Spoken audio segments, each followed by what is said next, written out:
Thanks to everyone for coming out tonight. This is one of many in the Tuesday night lecture series. I'm Katrina Hoffman, the president of the Prince William Sound Science Center here in town, and I'm going to pass around a sign-up sheet. We love to know who attends our lectures so we can circulate information to you and also collect information about how many people we reach. Tonight's presentation is by Megan McKinsey. She's a scientist on our staff who joined Dr. Marion Bishop's lab almost a year ago. We hired her in May of 2012. Time flies when you're having fun. It's hard to believe. Megan got her master's degree from Cal State Long Beach in California. And she has done research and worked in many interesting warm places in the world. I think this is one of the coldest northernmost places she's probably ever worked. And she actually studied fish movement under Dr. Chris Lowe. So it's kind of interesting that she's on this project, which will do something similar. And I'm going to let Megan tell you more about the array that they're about to install. Great. We'll see how this works. I don't know if it's going to pick me up or not. Alrighty, well, thank you guys for coming. So just sort of kind of what we're going to be going over today. This is sort of a broad introduction into acoustic telemetry, how it works, the physics behind it, what are the components of the equipment, how you utilize that equipment, some of the applications and things to take into consideration if you were to do this type of research on your own. And yes, I will also be sort of very briefly introducing our new array, and then in a few weeks, Marianne will actually be giving a talk in more detail about the research that we do here in the sound utilizing this type of technology. So this is sort of just to kind of give you an introduction of how it works and what you can do with it. All right, so telemetry is essentially the process of sending and receiving information from a remote location. This generally occurs through a wireless transfer of data. There are a variety of types of telemetry. It all depends on what the carrier frequency is of the signal that you're sending and receiving. So there's acoustic, there's radio, satellite. Obviously, for this talk, we're going to be focusing on acoustic telemetry. So just to kind of give you guys some background to make sure we're all on the same page as far as terminology is concerned, just some sort of properties of sound waves, how you compare them amongst themselves. One thing you talk about is the amplitude or the height of the wave. This relates to the intensity of the sound or the energy. So the higher the amplitude, the higher the wave, the more intense the sound. In some extent, the farther it's going to propagate.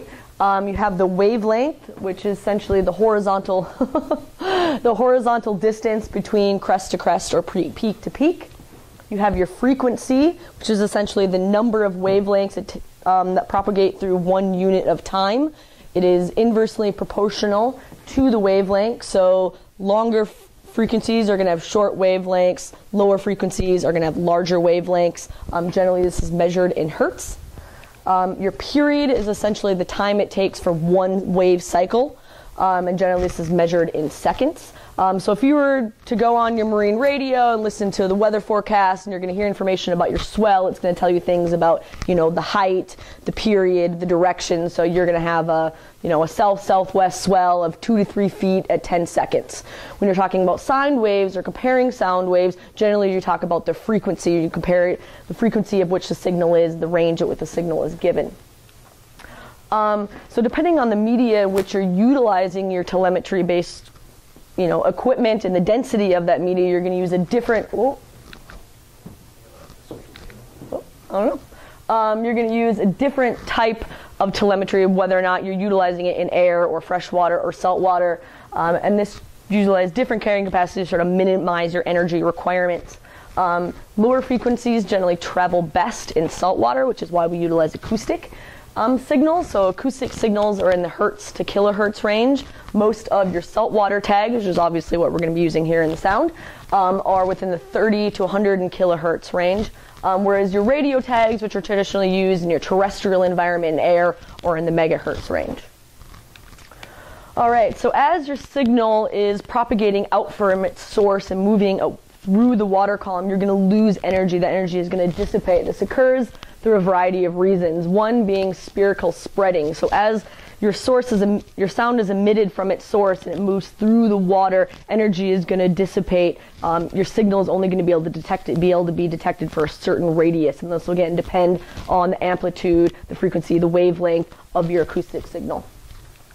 Other thing that's going to cause signal loss is absorption. So the signal is actually going to be absorbed by the medium in which it's traveling through. This varies with the salinity or the temperature or essentially the density of your medium. So if you sort of put this together, just sort of for example, if you have a 75 kilohertz acoustic signal and it's traveling through fresh water, you're going to lose about 2 decibels per kilometer, where in salt water you're going to be losing upwards of 30 decibels per kilometer. And some of these concepts will come into play in a minute when we're talking about sort of the functionality of your system. Other things that can affect your acoustic signal are reflections. So as your signal propagates through the water, it's going to be reflecting off of the sea surface as well as the sea floor. Now the sea surface, assuming it's relatively calm, is going to be active as a mirror, and most of the energy is going to be directly reflected back. You're going to lose very little of your energy of your signal from the sea surface, but the sea floor can be incredibly variable depending on your substrate type. Is it mud? Is it sand? Is it rocky reef? And you can lose upwards of tens of decibels of energy from reflection off your sea floor.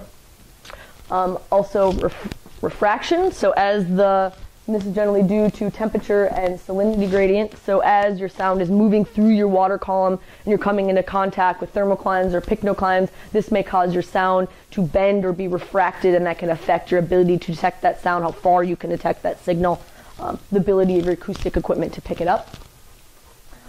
Scattering. This equipment has to have a line of sight, so your signal cannot travel through rocks or steel. Anything in the water column can attenuate it or reflect it or affect it, such as particulate matter, fish, even a healthy kelp forest can affect your signal. There are other things in your environment that more affect your acoustic equipment. So these are things that affect your signal that is coming off of these transmitters, which we'll go over in a minute. But there are other things in your environment that's going to affect your acoustic equipment's ability to pick up that sound.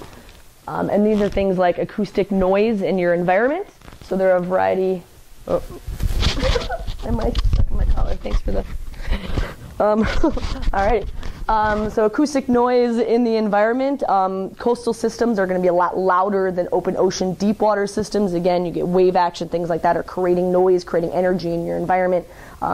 You have things like, snapping fish and any kind of echolocating marine mammal that is producing sound, putting sound into your environment. This can create a lot of background noise that can interfere with your acoustic signal. Even rain, heavy weather, big storms. Flow, so as water is moving past this equipment, whether it's one of these receivers that is out in your water column, if you have high currents and that's moving across your hydrophones, that's going to create noise that's going to again affect the ability for it to pick up your signals of your acoustic tags. Or if you're active tracking, which we'll go over in a minute, as you're actually moving your sort of hydrophones through the water and the water is running over these receivers, that ceramic matrix is going to again cause noise. It's going to potentially interfere with your signals. All things that you need to sort of take into consideration and do appropriate range tests for, so you can understand how your system is functioning. Electrical and electronic noise, so whether it's a radio or a radio frequency, other power supplies, things like your VHF and on your boat, your depth sounder, your GPS, all can cause interference with your acoustic signal, introduce noise into your environment. And some of this, the importance of this will come again kind of full circle in a bit. All right, so there are a variety of vendors that make acoustic technology and acoustic tracking equipment. We're going to be focusing on Vemco's technology. That is the most commonly used technology. It's most frequently seen in the literature. It's also the equipment that we use here at the Science Center and we have in the Sound, so we're going to be focusing on that today. All right, so signal production, how does this all work? So both your transmitters, which are these little jobbies, and your hydrophones, here, and this is also a hydrophone, are produced out of a ceramic matrix that has transducing elements contained within it. This matrix vibrates and can pick up either electrical current or sound waves as it's passed through it. The transducing elements convert these electrical currents into mechanical sound or vice versa. So essentially, this material can be used for sound production, so actually creating that acoustic signal that is propagated through the water, as well as transduction or the detection of that acoustic sound and its sort of transfer into energy wavelengths that can be interpreted. We're actually going to go back for a second, maybe. Ooh, sorry. There are a variety of types of transmitters that come in all different sizes. As you can kind of see here, some sort of small to large. I know you guys can pass these around if you want, but this is sort of the size of a V9 tag. This is essentially what we would use in adult herring. This is a V13 tag. This is the size of a tag that we would use in Pacific cod. I've used in other ceranded species to look at spawning behavior. And the kind of rule of thumb is you want your transmitter's weight to be roughly 2 to 5% of your fish's weight in order to reduce the chance of any type of impact on its behavior. So not only do these tags come in a variety of sizes and shapes, they're also a variety of types of transmitters. Sure. I'm actually going to hold on to this one for a second. Types of transmitters, the first time are your continuous pingers. So these types of transmitters send out a fixed pulse. So every second or every 2 seconds, it sends out one pulse of sound. All right. These tags, at least for Vemco technology, range between 60 and 84 kilohertz, and these are generally used for active tracking. We'll go over sort of why that is in a bit.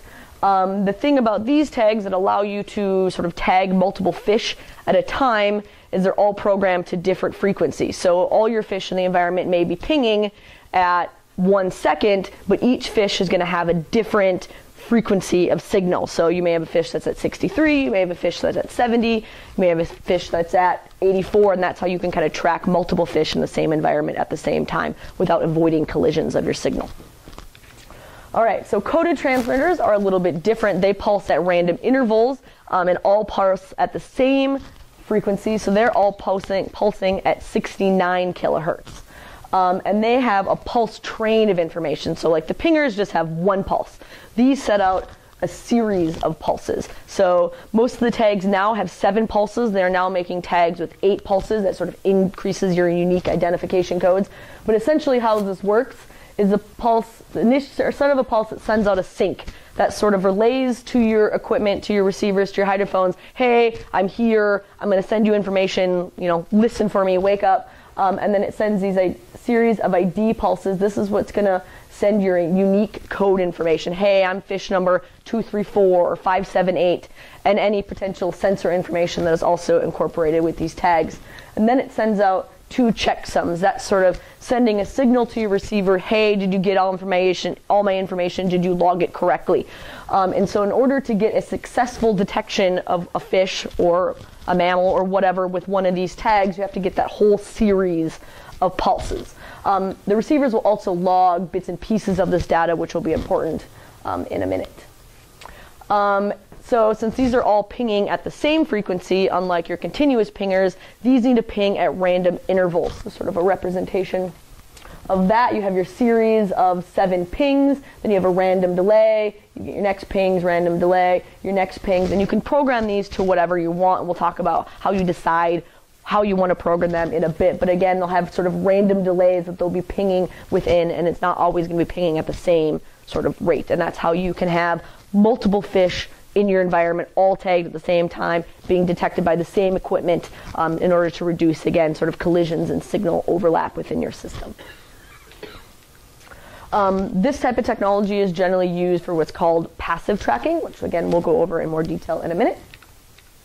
Both of these types of tags, whether your continuous pingers or your coded transmitters, which have unique IDs, can also incorporate sensor information. This is conveyed with the pulse train, whether it's that one single pulse or that series of pulses. And anything from depth, temperature, tailbeat frequency, there really is a wide range of sensor information that you can include. Trying to make this work after all. All right. Okay, so just some sort of principles about these transmitters. The faster the pulse, the shorter the battery life. So you may have a V9 tag, which is the size of that small one pinging it every second. That tag is only going to last for 35 days. You have that same size tag, the same power input, pinging every 100 to 300 seconds. It's a coded transmitter. It can have a battery life of greater than 900 days, so it can really vary. So the faster they pulse, shorter the battery life. Smaller transmitters are going to have a shorter battery life than a larger transmitter. That's really just a function of size. Larger transmitters can have a larger battery. They can last longer. Water temperature can affect your transmitter life, so the same transmitter is going to have a shorter battery life if you're utilizing it in a saranid in the tropics compared to if you're utilizing it here in the Prince William Sound in a gadded. Our tags up here will last a little bit longer than the same tag in fresh water, or in warmer water. And the number and types of sensors that you have is obviously also going to affect your battery life. So the more information it's collecting and sending, the more battery it's going to take, the shorter your transmitter is going to last. And these are all things that you'd want to take into consideration when you're talking about your study design, purpose of your research. All right, so once you decide on what size of tag you want to use, what type of tag you want to use, whether it's a continuous or a coded tag, next thing you kind of need to do is how you're going to secure it to your animal. So there's a variety of types of transmitter placement. You can have external attachment or internal implantation. External attachments are generally used for short deployments. This generally they're put on with either epoxy or metal wires. The epoxy will sort of degrade over time and allow the fish to shed that tag. Same with the metal wires, it'll eventually corrode, the tag will fall off. Generally, obviously, hopefully after the transmitter is dead. Generally not good for longer term tracking studies, but they can be easier to recover if you wanted to put it in another tag if necessary. Just sort of what that kind of looks like. This is sort of an external attachment here on a tiger shark. There's another one here. This is actually a satellite tag that will pop off. Again, acoustic tags, different sort of mechanism of external attachment, just for visual reference. So with internal implantation, obviously this requires surgery. You're implanting it into the fish. This is generally used for long-term deployments, tags that are going to be lasting for several years, potentially even several months. Once these are implanted, the fish is going to retain that tag for the rest of its life. Even after the battery dies, they sort of just become embedded in the muscle tissue. There has been some problems with tag rejection, but there are ways you can mitigate that, and I'll address that in a moment. Another good thing is it sort of reduces drag or any external following or irritation to the fish. Sometimes you can rub and cause abrasions. Generally, fish are less stressed out in the long run with internal compared to external, and is generally the preferred method. Just sort of a brief down on how that works.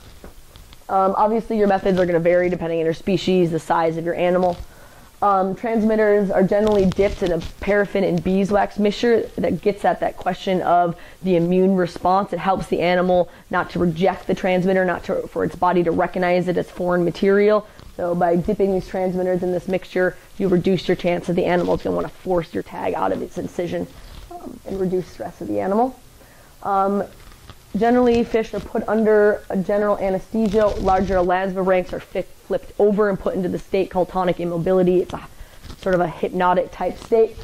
Two main types of anesthesia are used on smaller species. MS-222, clove oil for a long time. Clove oil was sort of thought of as the natural alternative to the chemical-based MS-222.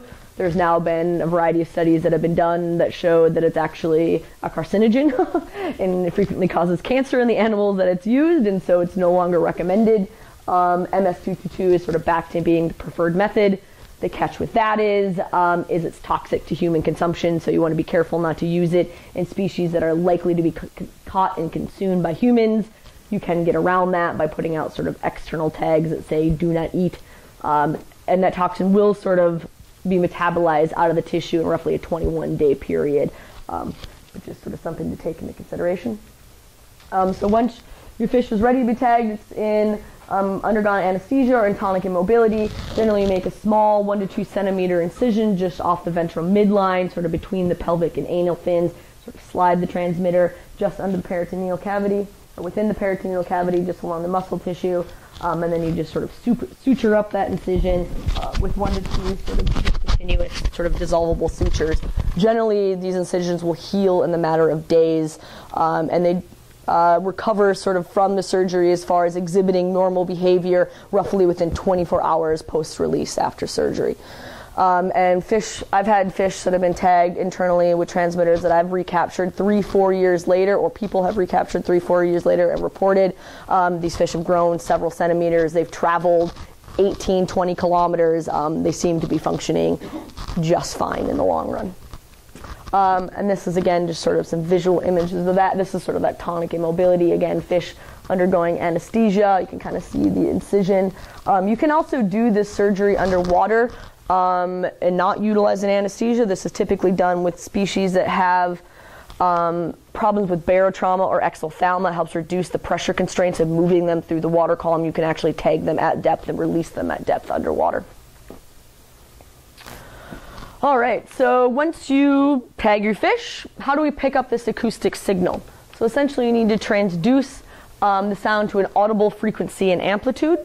There are several components that are required to do this, your hydrophone and your receiver. All right, so your hydrophones take this acoustic signal and convert it into electrical impulse, all while minimizing the effects of noise. There are two main types of hydrophones. You have your directional, your omnidirectional and your directional hydrophone. So this guy here is also sort of over here, allows you to hear the signal in sort of 360 degrees. It's omnidirectional. Whereas this guy, or directional hydrophone, only sort of allows you to hear your signal at a sort of 20-degree angle.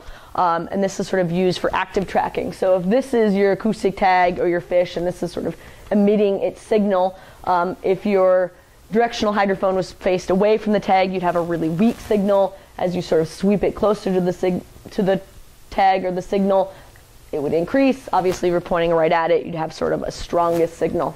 And just so you guys can kind of hear what these sound like real quick.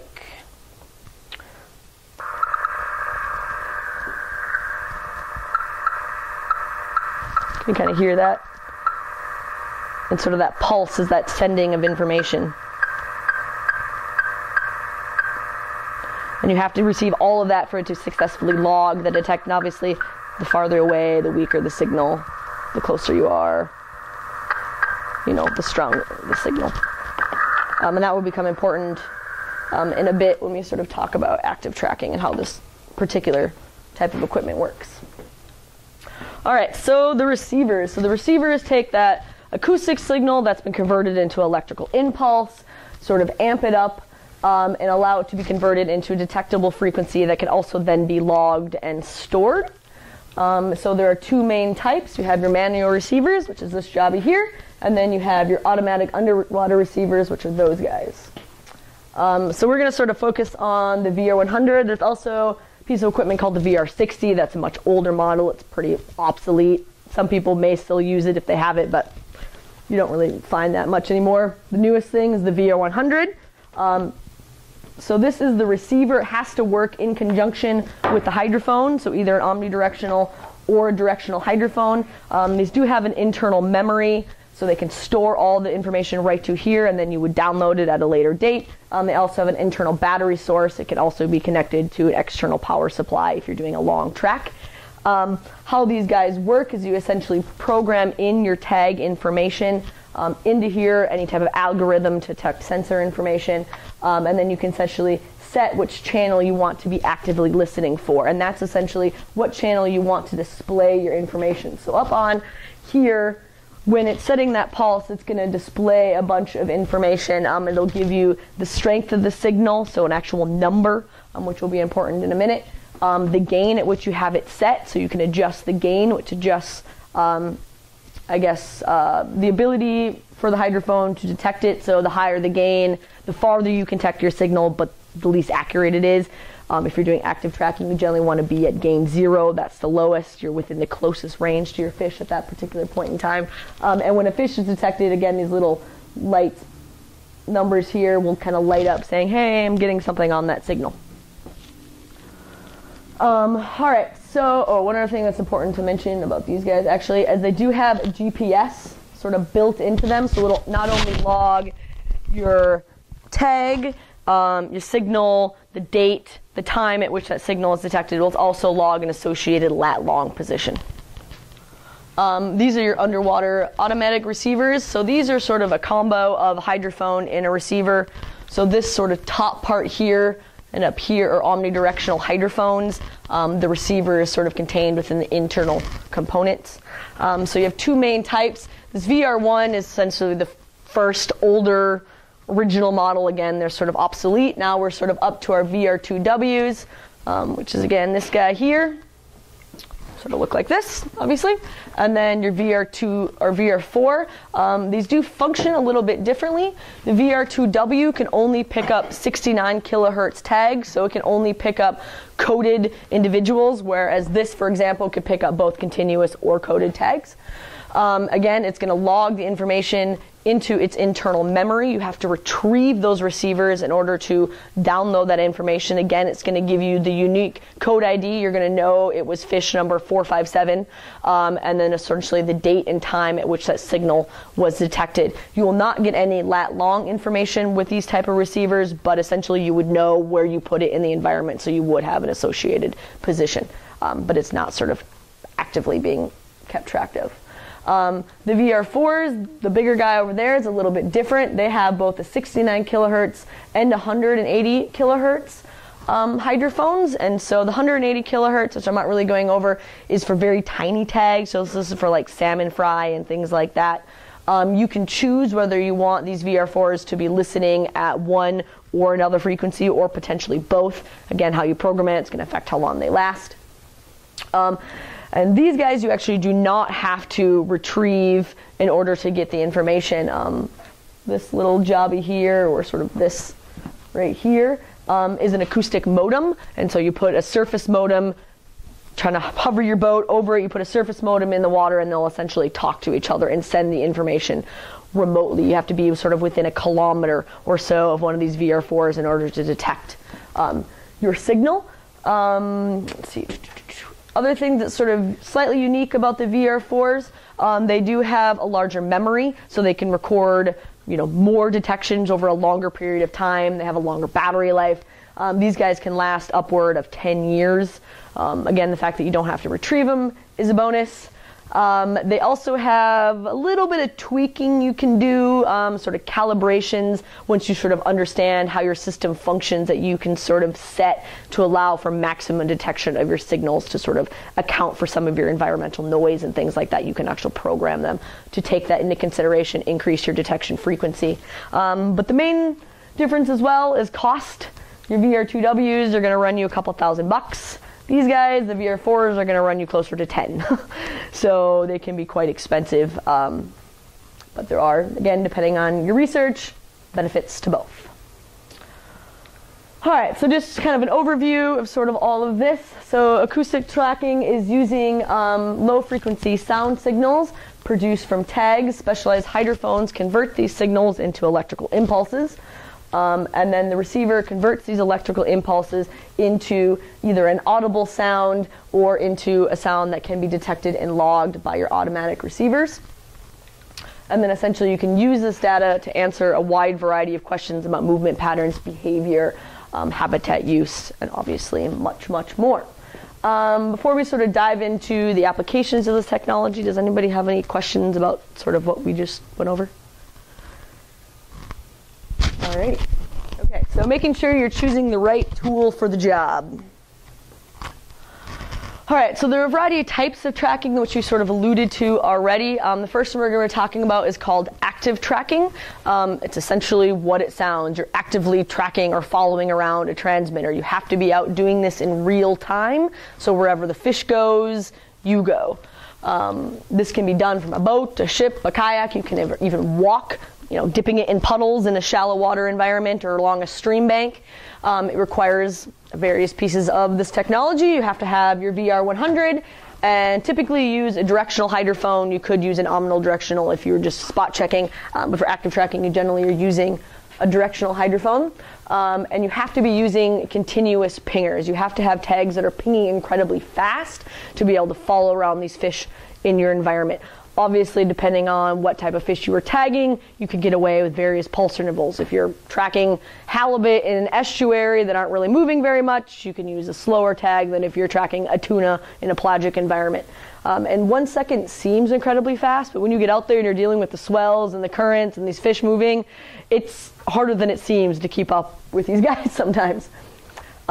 Typically, this type of tracking is used to define very short-term patterns of behavior, very fine-scale movements, and very fine-scale habitat associations. There are a variety of limitations to this technology. Obviously, it's very intensive. You have to, again, be out following these fish around. So how long can you stay awake? How much do your friends like you? How many people do you have helping you do this research? Generally, these type of studies are going to have lower sample sizes, again, just because it is so intensive. But at the same time, while you may be only tagging 10 to 20 fish compared to, let's say, 50 or 100 fish, you're getting actually sort of more data. These are pinging much more frequently. You may be getting millions of lines of data because these are pinging so frequently. And so depending on the scales you're looking at it, you actually have more data than you think, but the number of fish you may be able to tag is going to be much smaller. These are just sort of some setups so you can kind of understand what this looks like. So here, a small skiff, the hydrophone is sort of over the water here. Here you can kind of see it coming down below the keel of a vessel. And again, these sound signals can't travel through anything. You need a line of sight. You got to make sure that your hydrophone is below the keel of your vessel so it can pick up that signal. This is me out tracking. Again, kind of see the hydrophone, kayak. You can even do it underwater, swimming around. This is sort of a really cheesy visual representation of how this works. So obviously you have your tagged fish. It is setting out this acoustic signal, right, in a regular interval. You have your boat with your directional hydrophone. You can kind of use the signal strength and again, kind of honing in on the signal by turning the directional hydrophone to get the strongest signal to sort of pick up your fish. Once you sort of are sure you're kind of on top of the fish, and essentially you just try to stay with it as long as you can, and off you go. So how can you tell that you're on top of your fish? Obviously you can, when I put that tag next to the hydrophone, you could hear it, right? So that's one way. The closer you are, the louder it's going to sound. The sound is actually going to change. It's going to sound much flatter. It's not going to be as high of a pitch of a sound. But this also has associated signal strength. So on this actual sort of window, it's going to display an actual number. And so you can go out ahead of time and sort of do range testing. And so you can sort of understand sort of what signal strengths represent sort of the highest detection probability, the most positional accuracy. Again, you want to make sure you're on gain 0. And for this example here, sort of anything that is signal strength of 86 or above, I essentially knew I was as close to the fish as I was going to get. The closest I was able to get is roughly 20 meters.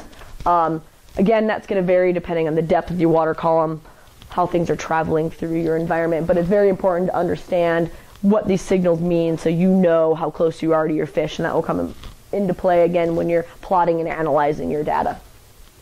You can also do range testing for sensor information as well. All right, so once you go out and you follow these fish around and you stay up for days and days at a time, what do you do with this type of data?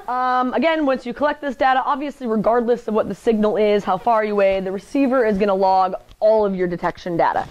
So you want to be able to understand, again, this idea of signal strength, how close you are to your fish. And so essentially you want to only use subset of your data that relates to the highest positional accuracy. And so this is just sort of a visual representation of tracking data. So each of this is from my master's research. Each of these different kind of colored lines and blobs represent one individual fish's track. Here, this sort of pink and various shades of red, that's all one fish, first track, kind of second track, third track. And so once you have your tracking data, generally, if it's just a regular acoustic pinger, you're sort of limited to looking at horizontal type movement and habitat association. So one of the most common things is to look at how large of an area are these fish using. And there's can we go to the next one?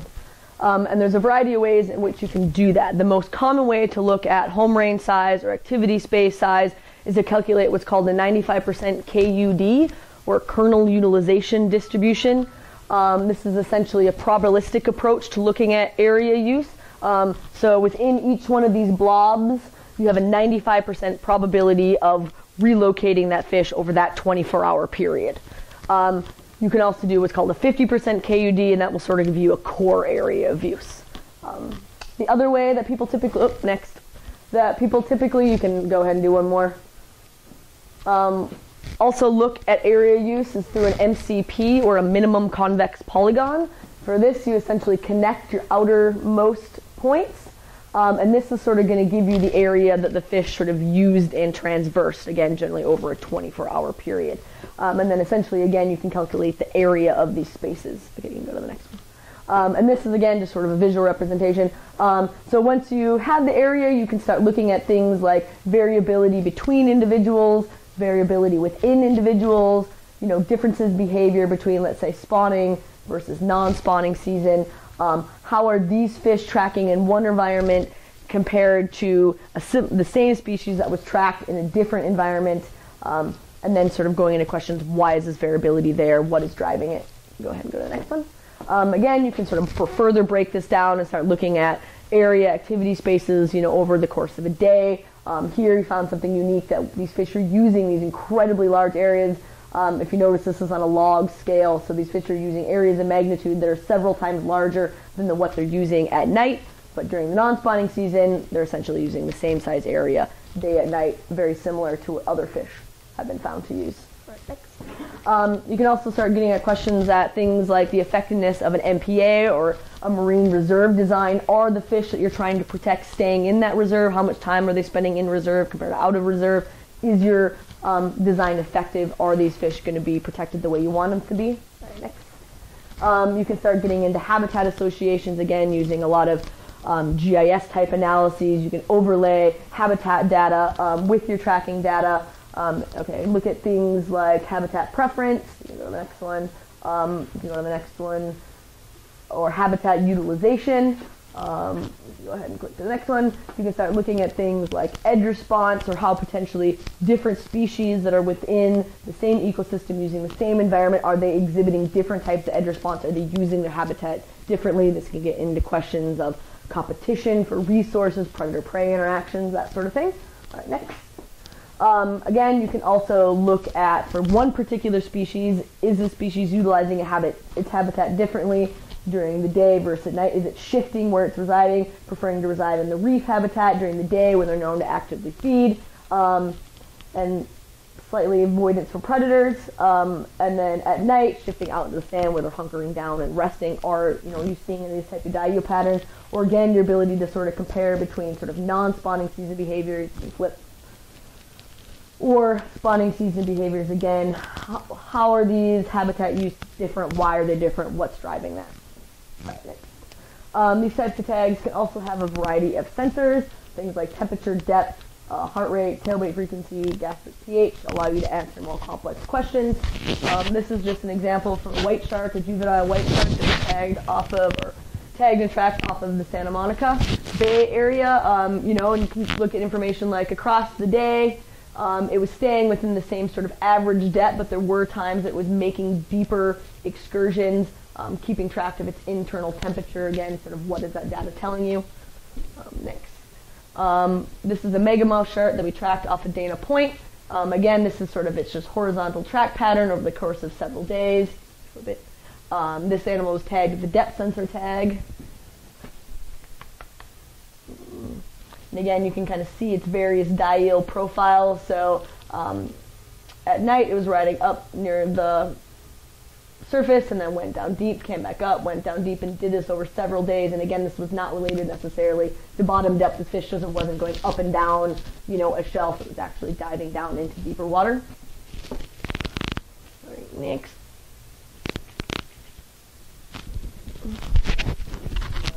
Uh-oh. All right, well, that's right.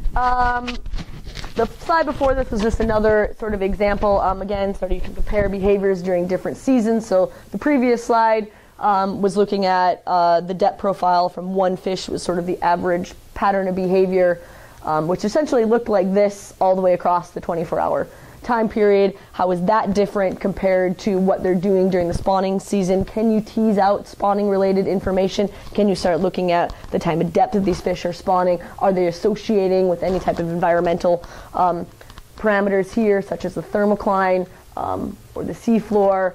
How is this pattern behavior for this ceranid different than other aggregate spawning ceranids? Why are they different? Why are they exhibiting different types of behavior? What is this telling us?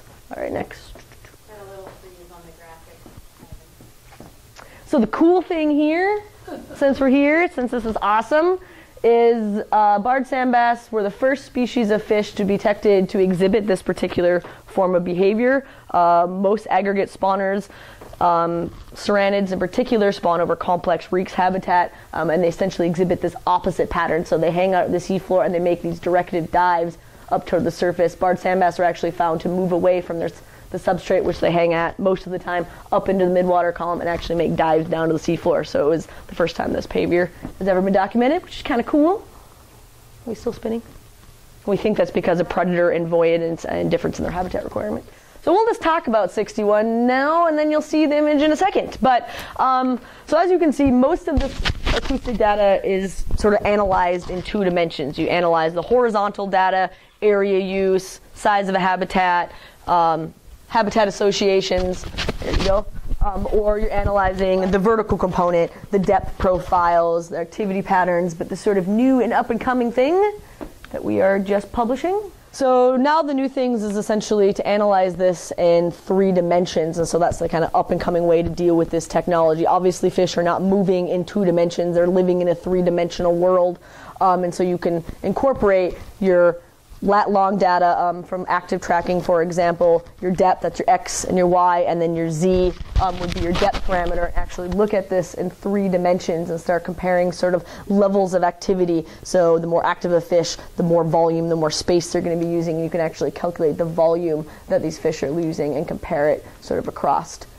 spawning, within spawning season. You can start looking at niche separation. There's been a lot of classical studies that have been done that sort of look at habitat overlap, and they're showing that fish may be utilizing the same habitats, have high degree of overlap in their activity spaces or home ranges, but in fact when you start running this stuff through 3-dimensional models, it's turning out that they're actually segregating themselves within the water column and actually have very little overlap. And so there's been sort of some big assumptions that have been made about this sort of 2-dimensional data. Now we're able to analyzing it in 3 and even 4 dimensions. That's sort of changing our perspective of how fish from single species, various species, are actually interacting and utilizing their environment. It's definitely going to change the way we think about predator-prey dynamics, resource competition, that sort of thing. All right, real quick, another sensor, gastric pH. Let's go to the next one. Right now we're doing some stuff looking at herring-related movement, particularly during their spawning period. So where do fish go after they leave their spawning habitat? When are they exiting? Are some of these fish leaving the sound and then returning? Sort of connectivity between populations, site fidelity. In the past, before I got here, they did a study looking at movement patterns of lingcod, sort of long-term seasonal migrations of lingcod. We're hoping to do some site fidelity and connectivity type work with Pacific cod. Those are sort of some of the studies we have going right now. But Marianne will actually talk about that in lots of detail later. All right, so again, you can use gastric pH to look at feeding events. These are just sort of peaks in pH indicating feeding events. You can go to the next slide. Let's get through this quickly. Tail frequency, again, looking at energetic type stuff. Let's go to the next one. All right, so next type of tracking. All right, so passive tracking. Again, this is utilizing these underwater receivers. It's passive because you are not actively following these fish around. You have these receivers out in the water column. You let your fish go, and they just sort of do their thing and collect their data. You don't actually have to be there to get the data. You just have to recover it. So again, you need your VR2Ws or your VR4s. There are, of course, a wide variety of applications and ways you can set up this equipment. All right, you can go to the next one.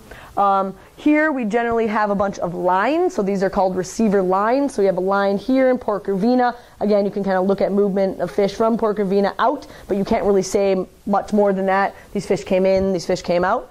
We're also setting up a new array of receivers here across Montague Strait, Hinchinbrook, and several of the southwest patchages, which will allow us to look at movement between the Prince William Sound and the Gulf of Alaska, sort of large seasonal movements. You can set up what's called a gate, which is essentially kind of putting 2 lines of receivers. That's going to allow you to look at directionality of movement. So here with this, you can just sort of say a fish swam past it, but I can't say that it was coming into the bay or going out of the bay. If you set up a gate, you can look at directionality of movement in and out of a system. Next slide.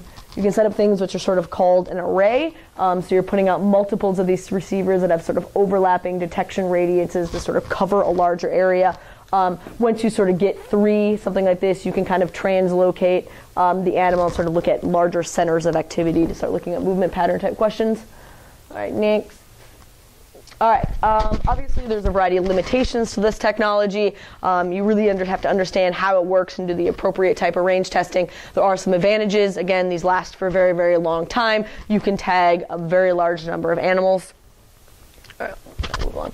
All right, things to take into consideration when you're designing your study, particularly relating to your tag design. So what is the sort of optimum transmitter settings you need to take into consideration? How far apart your receivers are, the numbers of receivers you have in your system, the speed at which the animal is swimming or going to be traveling through your line or your gate, detection or resident time, and detection radius. So how long is a fish going to be hanging out close to receiver? Is it going to be quickly moving through your way? Is it going to kind of hunker down next to a receiver?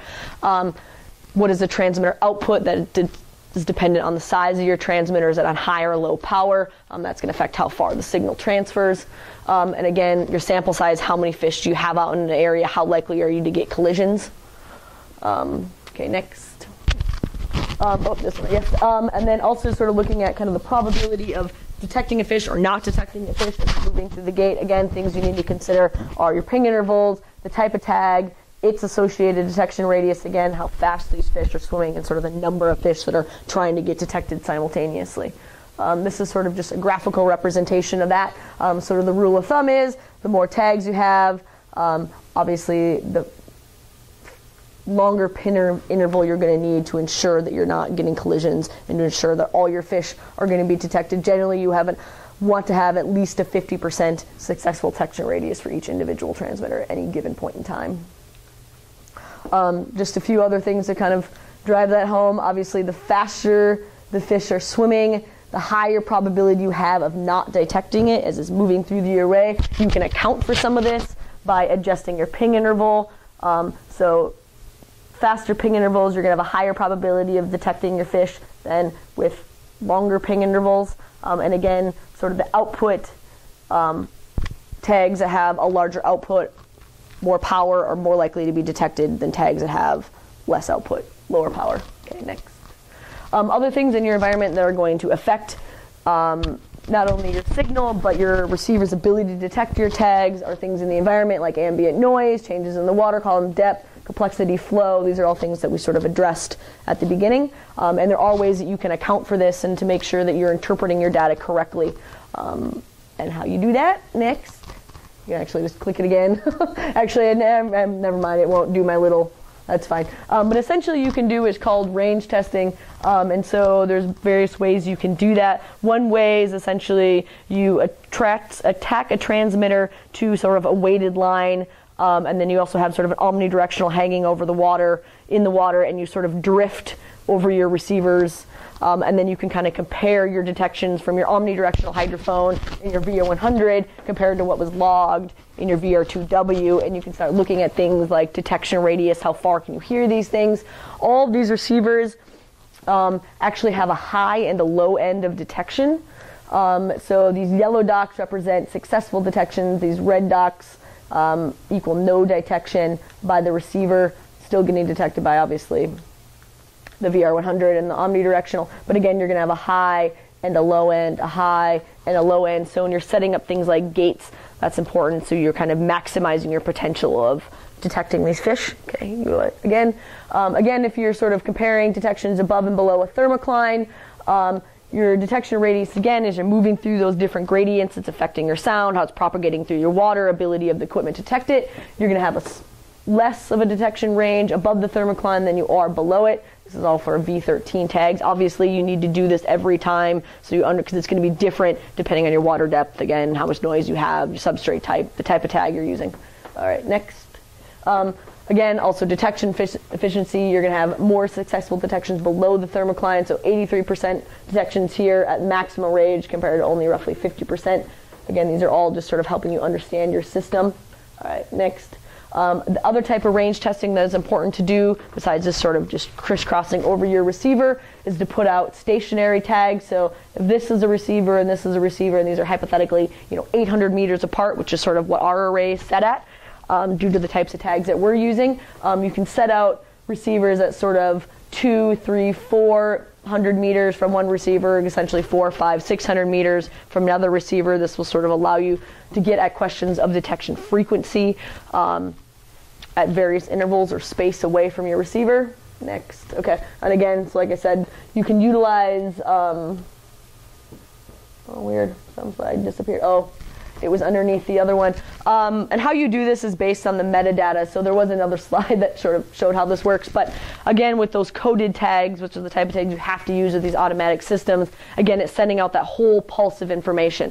So the receivers are going to log not only, I heard you, I got a detection from fish 527 on March 5th at 5 p.m.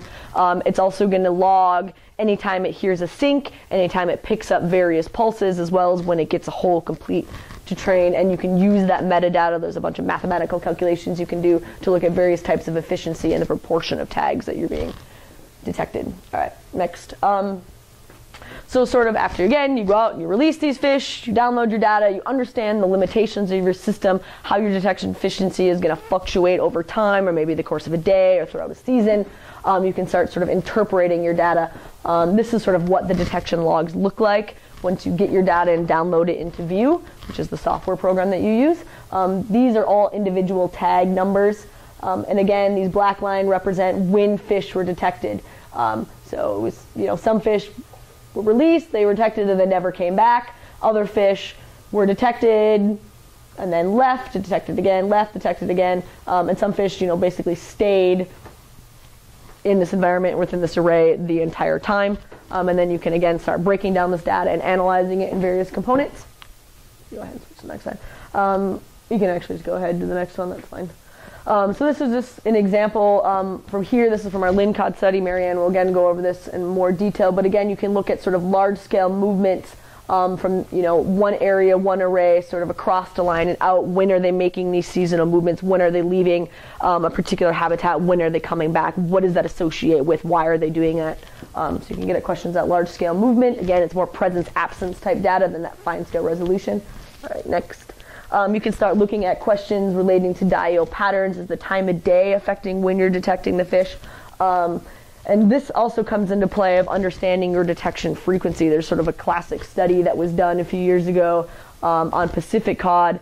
And sort of they went out and they did this study and they were looking at spawning behavior, and they essentially said that, all these fish were hanging out in the spawning irrigations during the day. They were leaving the spawning irrigations at night, and then they were all coming back the following morning, and they did this day after day after day after day. It turns out there was somebody in the audience at that particular talk who had also been doing research on spawning behavior of Pacific cod, didn't buy it, went out and did his own sort of calibration of the system.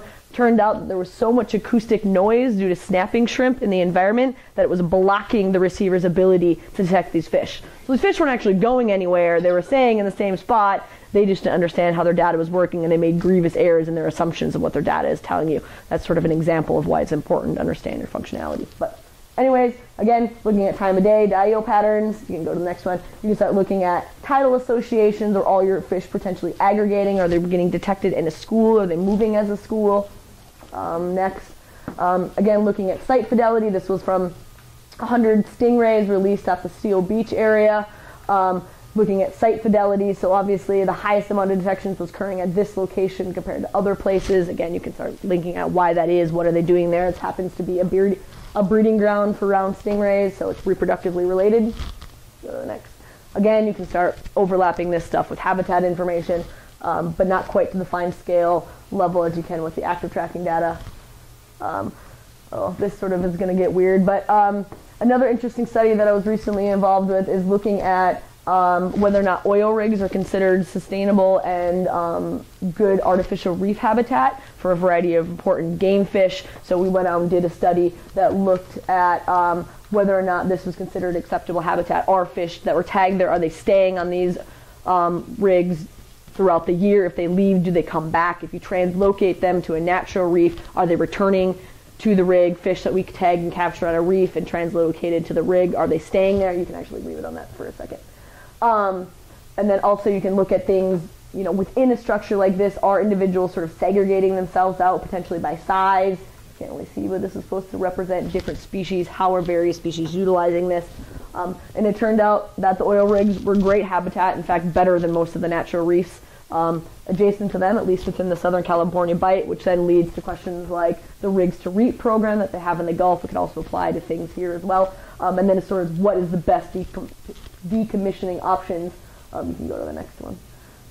Do you leave the whole structure in place? Do you essentially just take the top structure out? You can go to the next one. Does it make sense, depending on where your fish hanging, you have to cut it off at a certain depth level, or essentially, to kind of topple it over? Again, this all depends on how the fish are utilizing that area. And this is sort of in debate now within the state of California, which their current method is to remove the whole structure. They don't have a rigs to reap program.